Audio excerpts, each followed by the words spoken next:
Bueno, hola a todos y a todas, ¿cómo les va? Tengo el desafío de después del almuerzo, me tocó bravo. Así que bueno, en primer lugar, también un agradecimiento porque siempre me encanta estar acá con ustedes. Le quiero agradecer a Jorge y a la gente del Departamento de Inicial y Primaria por esta invitación, a la gente de Ceibal que hizo posible que yo estuviera aquí, y a ustedes que, bueno, con los que vamos a conversar, a interactuar y a pensar algunas cuestiones. Yo lo que voy a hacer es compartir algunas ideas, algunas de las conclusiones a las que hemos estado arribando a partir de lo que ustedes saben que hago, que es recorrer América Latina y el Caribe. Y en ese sentido, lo que traje ante el pedido de la agenda de ver esta idea de cómo evaluar las políticas digitales o las políticas TIC en los distintos países, algunas reflexiones que les puedan servir. Ustedes saben que siempre empiezo diciendo esto de que la mirada con la que trabajo como investigadora es la mirada del helicóptero, y voy a volver a decirlo porque ustedes van a encontrarse esto de algunas ideas, algunas líneas macro, pero también algunas cuestiones puntuales que pueden aplicar a aquellos que están en las instituciones educativas, en el aula, etcétera. Mi campo de investigación y de acción no es el aula, sino que, como ustedes saben, trabajo los temas de políticas públicas, pero sí lo que hace a lo institucional y a las conducciones, es decir, a los inspectores, a los directivos, a los equipos técnicos que están en los países llevando adelante, implementando a nivel de lo que sería una mesopolítica, podríamos decir, lo que hace a las políticas digitales en los países. Bueno, y después de esta brevísima introducción, y espero que hayan visto el vitró, porque lo voy a tomar en algún momento de la presentación, porque no pude dejar de admirarlo y de leer un poco, ¿no?, en este contexto que estamos haciendo este congreso. Para ustedes a lo mejor ya lo saben, pero para mí fue toda una sorpresa y me resultó muy interesante estar en este momento, digamos, en este contexto, ¿no? Esto de hacer la formación situada, bueno, de alguna manera tratar de entender un poco qué había en Piriápolis, qué había en este hotel argentino, que tenía que ver con algunas cuestiones que evidentemente me excedían en mi comprensión y que me pareció que podía ser un punto interesante para traer a esta conversación.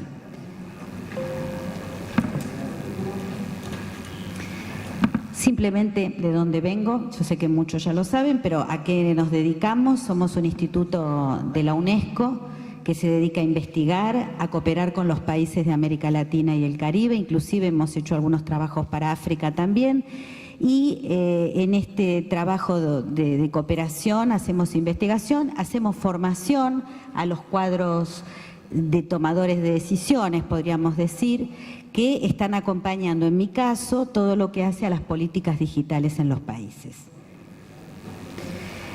Y esta vez quise empezar con algo diferente. Quise, en esto del helicóptero, empezar con este acuerdo marco que han firmado en el 2015 los países que forman parte de la UNESCO y que habla de esta agenda que ustedes deben conocer, pero que es la Agenda 2030, es decir, este acuerdo que han hecho los países con metas muy específicas a qué queremos llegar o a qué quieren llegar en el año 2030. Y me pareció importante traerlo, empezar con esto, que ustedes dirán, ¿qué tiene que ver con mi tarea? Yo soy inspector, yo soy docente, yo soy director o estoy asesorando.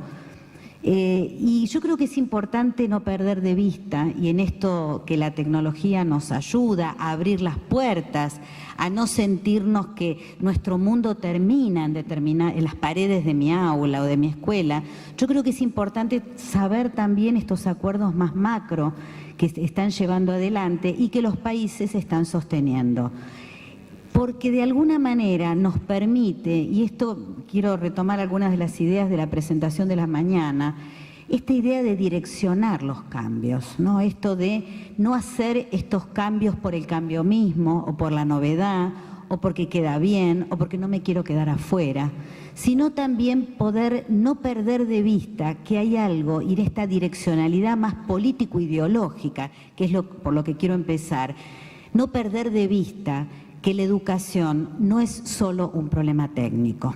Y en ese sentido, fíjense que en estos 17 objetivos, el 4, que es el de educación, el específico, refiere solo puse estas, que son las implicaciones específicas que hay para educación, y en primer lugar que amplía los acuerdos previos que había entre los países a todos los niveles educativos. Esto me parece que es un tema importante, más allá del cumplimiento de que cada país va pudiendo hacer. Hay algunos que están muy adelantados y otros que están muy atrasados, pero esta intención de poder cumplir y que está relacionada con algo que quizás ustedes dicen, bueno, pero esto ya lo sabemos.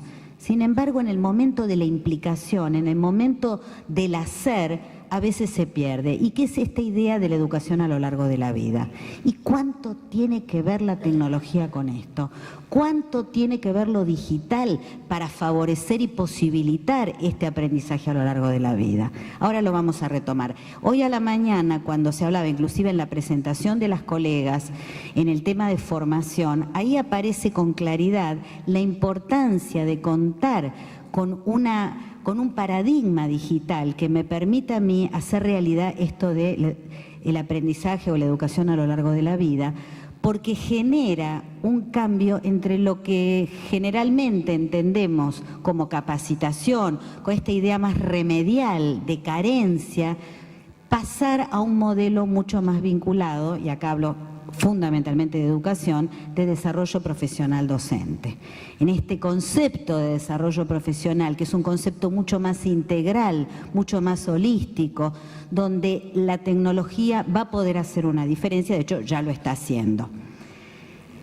Resultados de aprendizaje pertinentes y efectivos, es decir, que incluye esto, que son estas competencias que algunos países y algunos analistas o investigadores denominan competencias del siglo XXI, otros no, pero que habla de ampliar el espectro de aquellos resultados esperados.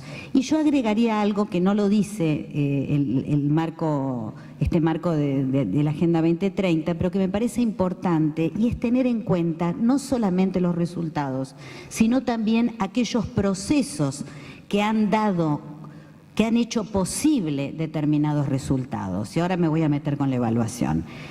La alfabetización universal de jóvenes y de personas adultas, y finalmente un tema que para los que me conocen saben que es un tema que me apasiona y que sigue siendo una debilidad en las agendas de los países de la región, que tiene que ver con la igualdad de género. Este punto, cuando lo cruzamos con la tecnología, realmente es preocupante. Ustedes saben que hay un 14% menos de probabilidades que una mujer tenga un celular que un hombre en el mundo. En América Latina esto es un dato muy relevante porque tenemos más móviles que personas. Hay 114 millones aproximadamente de dispositivos celulares y hay aproximadamente 100 millones de personas.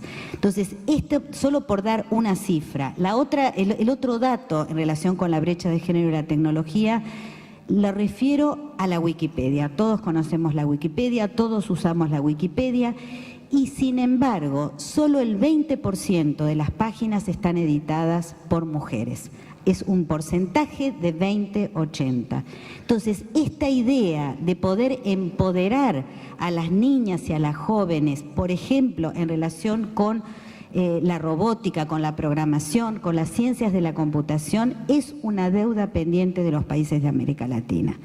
Lo digo porque muchas veces desde nuestro lugar, desde nuestro espacio de toma de decisiones como inspectores, como directivos, como docentes, decimos, bueno, ¿qué podemos hacer? Bueno, podemos hacer cosas. Por ejemplo, cuando se presentan las Olimpiadas de informática, cuando hay los talleres de programación y robótica, bueno, que los equipos que se presentan tengan que ser mixtos. Ustedes dirán, qué pavada. Bueno, qué pavada que sin embargo muchas veces cuando uno analiza los reglamentos de estos concursos, esto no está incluido.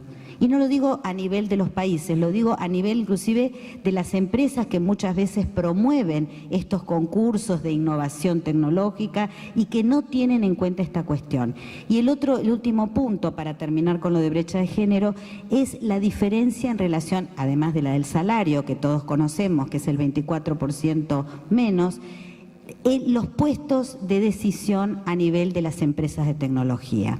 Entonces son solo algunas pinceladas que no quiero dejar pasar porque hay un objetivo de desarrollo sostenible específico que es el de achicar la brecha de género. Nosotros le estamos agregando la importancia que tiene cuando lo pensamos desde la tecnología. Sabemos que no somos los más pobres, sí los más desiguales, los más heterogéneos. Los mapas de la desigualdad son muy marcados, especialmente en sectores vulnerables, en los sectores más pobres, en los grupos, en el caso de los sectores rurales, también en relación con los pueblos originarios. Pero no todos son malas noticias. A mí me gusta también plantear que América Latina está haciendo un esfuerzo muy importante, por ejemplo, en la sanción de la ley de secundaria. Esto prácticamente hoy es una tendencia sostenida en los países, la obligatoriedad de que la educación obligatoria llegue hasta la escuela secundaria. Esto evidentemente implica algunos problemas, esto no hay duda, y que tiene que ver con esto que pongo acá, que nuestros estudiantes están llegando masivamente a la escuela secundaria, por ejemplo, pero no aprenden, no aprenden todo lo que tendrían que aprender. Y a esta pregunta, porque esto de alguna manera es el problema que estamos teniendo en América Latina, esta baja relevancia curricular y la desconexión con lo contemporáneo que está presentando nuestra escuela secundaria, a esta pregunta es que los desafíos que estamos teniendo tienen que ver con poder cumplir con estos objetivos de desarrollo sostenible. Y de alguna manera creo que la tecnología o las políticas digitales que se están llevando a cabo, como Plan Ceibal, como los proyectos que se están llevando a cabo en México, el esfuerzo que está haciendo Chile sostenido hace muchos años, lo que está pasando en Argentina, Bolivia, etcétera, etcétera, etcétera, Perú con sus discontinuidades y los esfuerzos que están haciendo los países apuntan, en primer lugar, tal como nació Ceibal, como un proyecto de inclusión social. Yo creo que si hay algo que esta Agenda 2030 nos está trayendo es ubicar en esta educación de calidad, pero también inclusiva, que permita generar aprendizajes potentes, aprendizajes genuinos y que de alguna manera, la pregunta que me hago es cómo las políticas digitales pueden favorecer el cumplimiento de estos objetivos y que cada uno de nosotros en nuestros lugares, en nuestros puestos de trabajo, en nuestros puestos de acción, podamos ser actores generadores de justicia. Y nuevamente, yo sé que hay gente que no está de acuerdo con este planteo porque dice, ¿qué tengo que ver yo con aquellas cuestiones vinculadas con la inclusión, con la justicia? Y yo creo que sí, que es un movimiento de arriba abajo y de abajo arriba y que pueda permitir que se haga carne estas políticas que a veces estas grandes directrices, este sentido, esto político ideológico que yo planteaba al comienzo y dije, ¿por qué voy a empezar hablando de esto en una charla sobre una mirada sobre la evaluación? Porque yo creo que este es el primer punto. Para evaluar una política, lo primero que tenemos que ver es este sentido, es hacia dónde marcha en relación con la inclusión, en relación con la calidad, en relación con los aprendizajes esperados. Y no es solamente lo que miden las evaluaciones internacionales. Y ahora voy a retomar esta idea. Tomo esta idea de Hopkins, ¿no? Que él dice que el binomio es capacidad más estrategia. Y me gusta esta idea de la expertise necesaria o la viabilidad técnica necesaria para una política, pero que también necesito tener claro el qué hacer, estos submetas o como lo querramos llamar, los pasos previos que permiten ir construyendo de una manera espiralada y cambiante esa direccionalidad política. Pero también lo que quiero plantear y retomar esto que dije al pasar al comienzo, comprender la integralidad de lo que es la política educativa y saber que no es solo un problema técnico-pedagógico, sino que está íntimamente articulado con estas cuestiones de sentido y de direccionalidad más político-ideológica.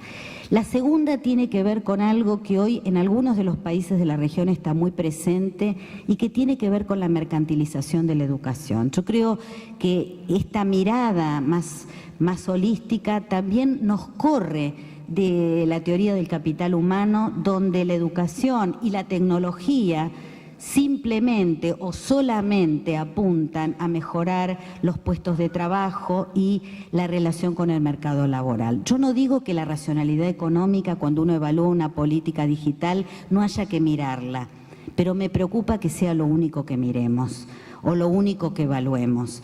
Cuando tomamos esta idea de no medir solamente lo que evaluamos, sino evaluar lo que realmente valoramos, yo creo que muchas veces en la evaluación de las políticas digitales o las políticas TIC miramos esa pata de la racionalidad más económica.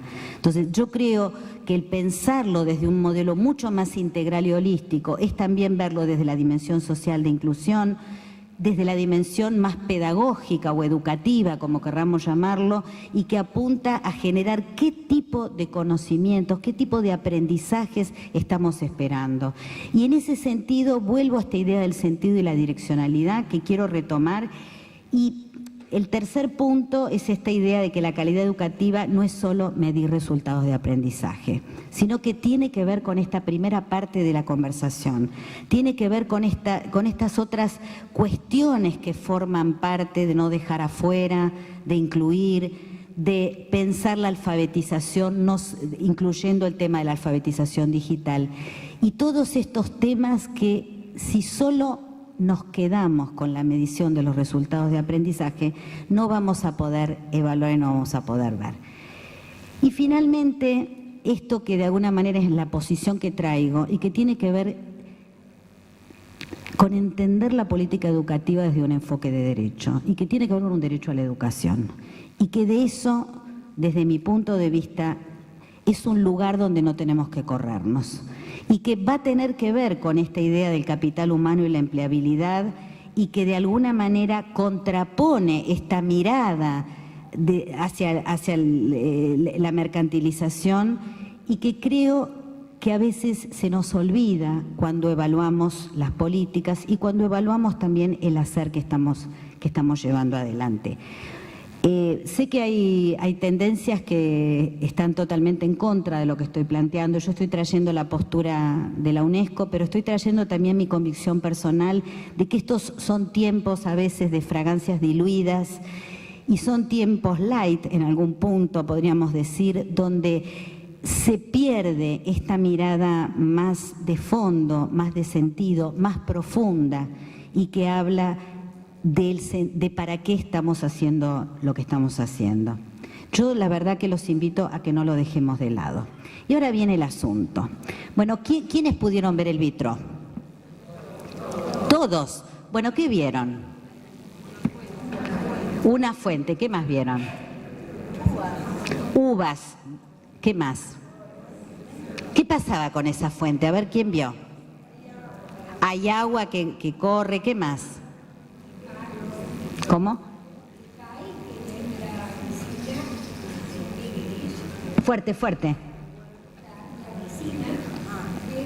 La glicina bebe del agua, se nutre, podríamos decir. ¿Qué más vieron? Tienen que haber visto más cosas, porque este Piria se las traía. ¿Qué más? Hay símbolos. Pero a ver, sin los símbolos, con lo que ven ahí. ¿No ven ningún animal? Hay unos delfines, exactamente. Arriba, o sea, como sosteniendo, hay unos delfines. ¿Qué más? Además de las glicinas o las uvas, ¿qué otras plantas? Hay rosas, exactamente. Pero ¿cómo están estas rosas? ¿Cómo? ¿Cómo están?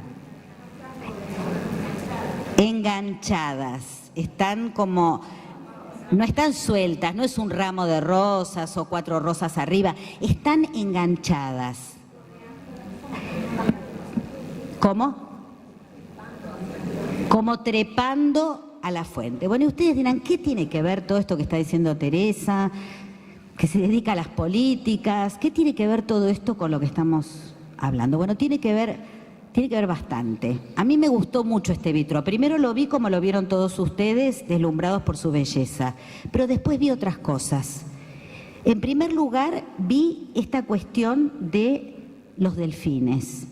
Y para Piria, que ustedes saben que es el que hizo todo esto, los delfines simbolizaban la vida, simbolizaban la fuerza, la vitalidad, que en primer lugar me parece que es lo primero que uno tiene que ver cuando está evaluando y cuando está mirando hasta su propio trabajo.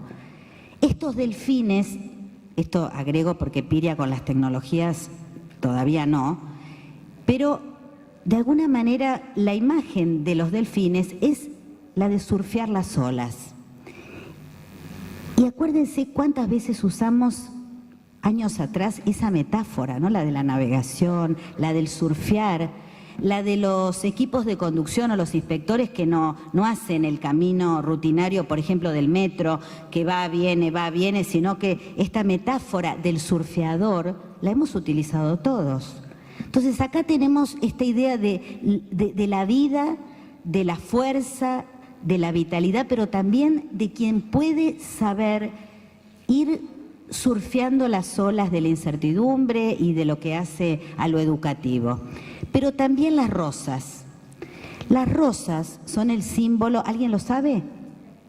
De la mujer, bueno, pero también es para este señor que era un poco alquimista, las rosas tenían otro simbolismo. Era el deseo. Y el deseo, de alguna manera, es lo que nos permite y nos impulsa a las acciones, al querer llegar a determinados objetivos, a alcanzar determinadas metas. Y si nosotros estamos pensando en la planificación, indudablemente vamos a tener que pensar en ese deseo. Pero ese deseo, como ustedes bien vieron, no estaba suelto, sino que Piria lo puso de alguna manera enganchado, ordenado, no sé si es la mejor palabra, direccionado podríamos decir, esa es la palabra que le agregaría, direccionado hacia un determinado movimiento.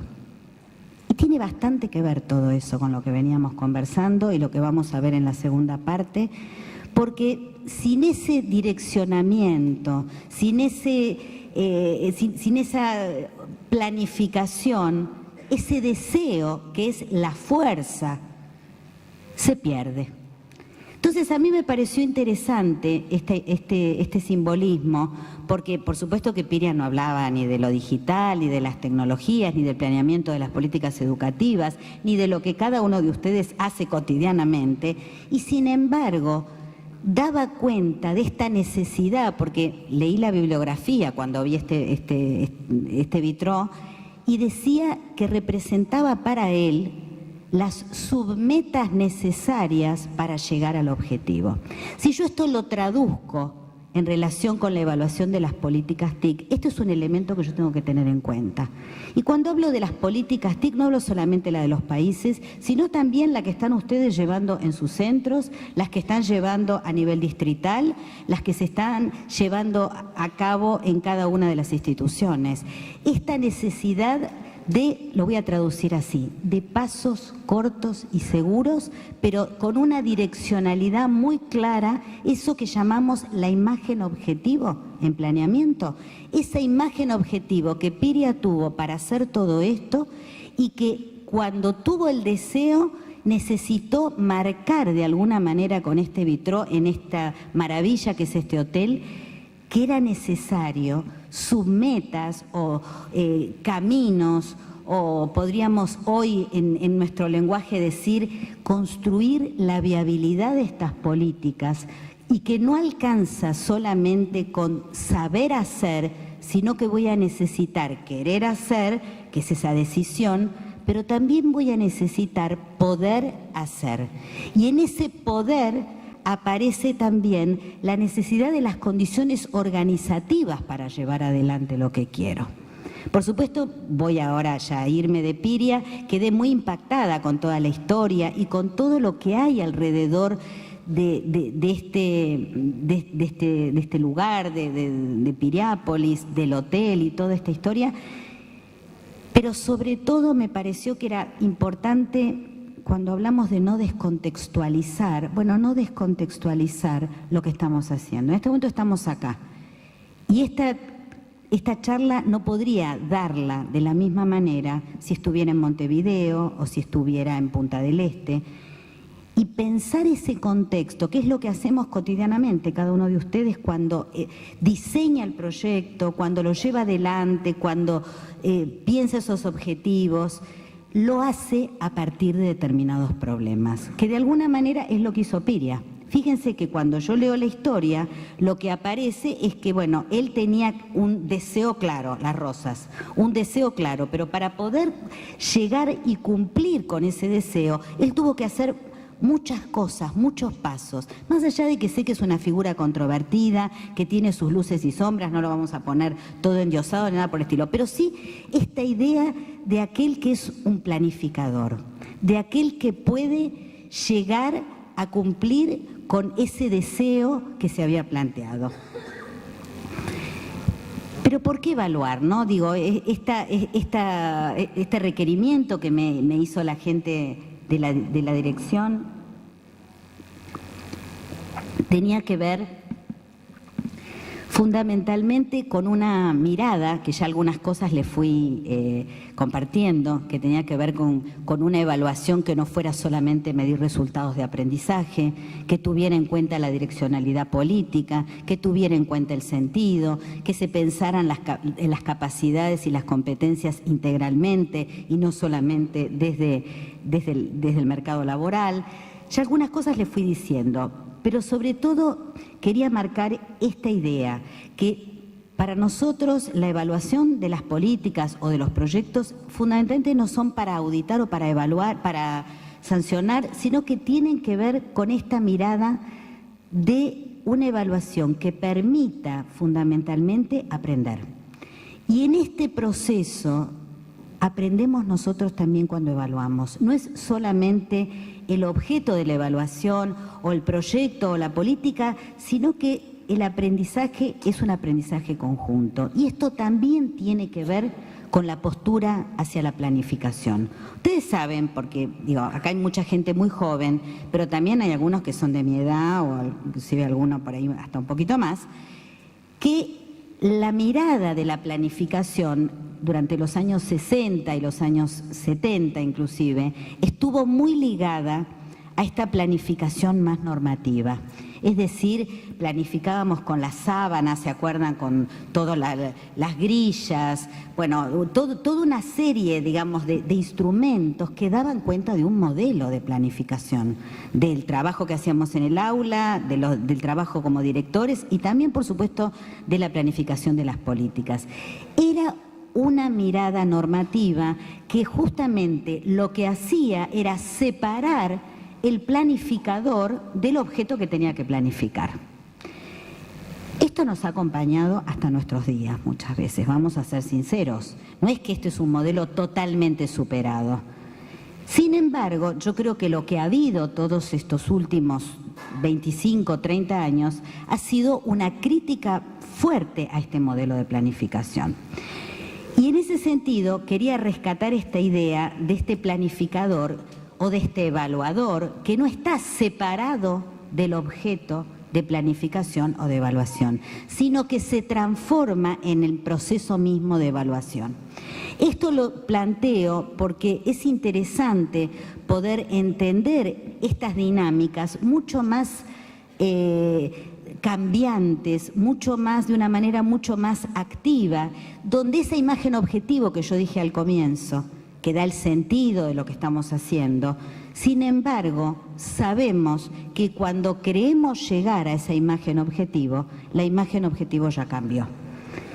Al no olvidarnos del contexto, de poder tener en cuenta los problemas que van surgiendo, como le pasaba a Piria, y que iba de alguna manera cambiando el rumbo de lo que estaba haciendo en función de las dificultades que se le iban planteando. Esto yo creo que es un elemento interesante cuando pensamos tanto la planificación como el modelo de evaluación con el cual estamos trabajando. Debe ser útil, viable, pero sobre todo proveer información para poder tomar decisiones. Yo creo que en ese sentido, esas evaluaciones que lo único que hacen es hermosos informes que se publican, lo digo desde los países inclusive, pero que quedan guardados y que no permiten este cambio permanente necesario en una política, en un proyecto, en la tarea cotidiana de cada uno de los actores que hacen la educación y que hacen la escuela. Desde mi punto de vista es una evaluación que no va a ser realmente útil, sino que va a quedar quizás como esas viejas planificaciones normativas guardadas en un cajón. Y ahora voy a las cuestiones más de las dimensiones. Yo le puse 4 focos, a veces le pongo 4 puertas de entrada, pueden ser 5, pueden ser 6. Elegí estas 4 para compartir con ustedes, esperando. ¿Cuántos minutos me quedan, Marita? Tengo todavía tiempo como para ver si podemos hacer preguntas y comentarios, porque estamos entre colegas, no es que me tienen que preguntar, sino que la idea es que podamos también conversar esta postura. Elegí estas 4. Nosotros cuando hacemos la evaluación de las políticas, de hecho hemos hecho la de Ceibal, entre otras, ¿no? Tenemos una matriz de dimensiones mucho más amplia, pero acá traté de focalizar en 4 que me parece que les van a servir también para los proyectos institucionales, para los proyectos de distrito.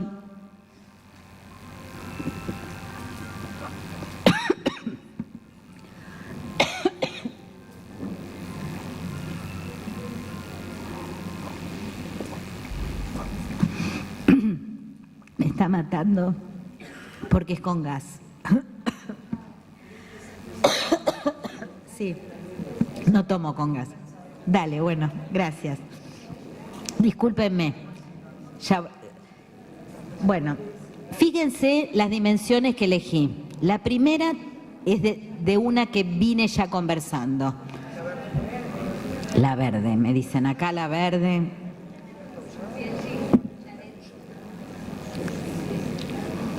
Bueno, de paso les doy un respiro para que vayan pensando comentarios. Muchas gracias. Ahí va. Bueno, seguimos. Ahí voy. Bueno, las dimensiones son estas 4. La primera tiene que ver con el gobierno y la gestión, es decir, la conducción de la política o de los proyectos. La segunda tiene que ver con infraestructura, recursos que no están en un orden predeterminado. No es que primero evaluamos las políticas, la gestión, después evaluamos la infraestructura. No, son estas 4 dimensiones. La tercera tiene que ver con la formación, yo diría con el desarrollo profesional de los actores que forman parte del proyecto. Y la última tiene que ver con los recursos digitales. Ustedes dirán, ¿y las prácticas dónde están? Bueno, van a estar cruzando de alguna manera las últimas 2 dimensiones fundamentalmente. Y por supuesto también las primeras, pero digo, vamos a ir poniéndolas ahí. Voy con la primera. Parte de lo que dije, esta idea de que el cambio es dirección, que no es meta, no es el punto de llegada. A lo sumo podemos pensarlo como un proceso dialéctico, un proceso de cambio espiralado y que no tiene la forma lineal, no es estoy aquí y yo me planteo ese objetivo. Recordemos a Piria, recordemos lo que hizo con todo esto. Fue haciendo crecer ese deseo, fue haciendo crecer el proyecto a partir de lo que iba también construyendo. esta es la idea de esta primera dimensión, de esta dimensión que apunta a comprender el proceso y que lo rico de todo esto son los acuerdos que se van generando, tanto en las instituciones como a nivel de los gobiernos, para poder llegar a determinados acuerdos, recuperando y apoyándonos en las diferencias y en lo diverso, para poder generar esta idea de cambio espiralado. ¿Qué encontramos recorriendo América Latina? Que hay muchas iniciativas, pero que necesitamos políticas. ¿A qué me refiero? Que muchas veces hay experiencias innovadoras, iniciativas a nivel distrital, no estoy hablando de Uruguay, estoy haciendo una tendencia y acá con el helicóptero levanto. Iniciativas muy potentes que sin embargo se pierden a lo largo del tiempo. Se van, como decimos nosotros, naturalizando y de alguna manera se neutralizan. Y esto es un dato importante porque muchas veces esto ocurre también con los docentes en las instituciones. Hay algunos docentes muy innovadores que lo que hacen es generar proyectos, van a todas las ferias de ciencias, van a las olimpiadas de informática, pero que si quedan solos y queda en ese docente, en 1 o 2 por institución educativa, eso se va perdiendo. Porque de alguna manera yo lo diría así, la unidad de cambio no es el docente aislado. La unidad de cambio es la institución, el centro, pero también en un sistema educativo potente que pueda dar cabida y habilitar a estas experiencias y a estas iniciativas. Y por eso pongo esto, que lo que encontramos muchas veces son iniciativas innovadoras, experiencias innovadoras, pero que se pierden o se neutralizan si no están de alguna manera sostenidas por determinados marcos institucionales. Y para eso elegí algunas de estas conclusiones que tienen que ver con los trabajos de investigación. La primera, que aquellas políticas, y hablo ahora de los países, que están dando mejores resultados, son las que han podido, a ver, lo digo de esta manera, menos es más, que no han querido abarcar todos los problemas educativos con la tecnología, que no han funcionado con ese esquema de solución busca problema, sino que han hecho al revés, han identificado qué problemas querían abordar y cuáles son aquellos que la tecnología o lo digital iba a poder ayudar a favorecer. Y en ese sentido lo tengo que decir que Plan Ceibal ha podido, y Uruguay ha podido, identificar algunos problemas claves y hacia ellos fueron trabajando. Es el caso de matemática, el caso de inglés, y ahora con la experiencia piloto de ciencias de la computación o pensamiento computacional y programación. Es decir, esto que digo, menos es más. Aquellos países que han